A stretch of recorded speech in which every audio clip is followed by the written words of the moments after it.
ఆంధ్రప్రదేశ్ రాజధాని అమరావతి పునఃప్రారంభోత్సవం అత్యంత అట్టహాసంగా జరిగింది. ప్రధానమంత్రి నరేంద్ర మోదీ చేతుల మీదుగా అమరావతి పునఃప్రారంభోత్సవం జరిగింది.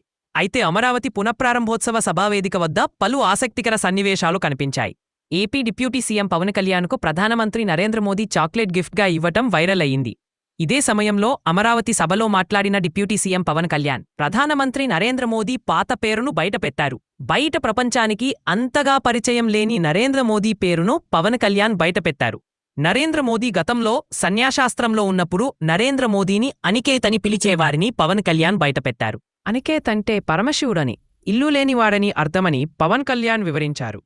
ప్రధాని మోదీకి సొంత ఇల్లు, కుటుంబం లేకపోయినా కశ్మీర్ నుంచి కన్యాకుమారి వరకు కోట్ల మంది ప్రజానీకాన్ని ఆయన సొంత కుటుంబంగా భావిస్తున్నారని అన్నారు. 5 కోట్ల మంది ఆంధ్రప్రదేశ్ ప్రజల అభ్యున్నతి కోసం పనిచేస్తున్నారని కొనియాడారు. ఈ సందర్భంగా ఏపీ ప్రజానీకం తరపున, అమరావతి రైతుల తరఫున ప్రధాని మోదీకి పవన్ కళ్యాణ్ ధన్యవాదాలు తెలియజేశారు. ఇక పవన్ కళ్యాణ్ తన ప్రసంగంలో అమరావతి రైతుల త్యాగాలను కొనియాడారు.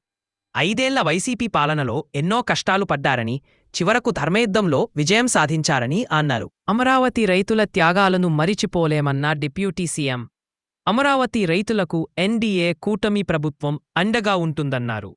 వారు రాజధానికి భూములు మాత్రమే ఇవ్వలేదని, రాష్ట్రానికి భవిష్యత్తు అందించారన్నారు. ప్రధానమంత్రి నరేంద్ర మోదీ సహకారంతో ముఖ్యమంత్రి నారా చంద్రబాబు నాయుడు నేతృత్వంలో అమరావతి అద్భుత రాజధాని నగరంగా అభివృద్ధి చెందుతుందని పవన్ కళ్యాణ్ విశ్వాసం వ్యక్తం చేశారు. రాళ్ళు రప్పల్లో మహానగరాన్ని చూసిన వ్యక్తి చంద్రబాబు అని కొనియాడిన పవన్ కళ్యాణ్ సైబరాబాద్ను సృష్టించిన తరహాలోనే అమరావతిని అభివృద్ధి చేస్తారని పవన్ ధీమా వ్యక్తం చేశారు. ఇక పహల్గామ్ ఉగ్రదాడి వంటి క్లిష్ట పరిస్థితుల్లోనూ ప్రధాని మోదీ మనకోసం అమరావతి వచ్చారని పవన్ కళ్యాణ్ అన్నారు. ప్రసంగం అనంతరం పవన్ కళ్యాణ్కు మోదీ చాక్లెట్ గిఫ్టుగా ఇవ్వడంతో సభా ప్రాంగణంలో నవ్వులు పూశాయి.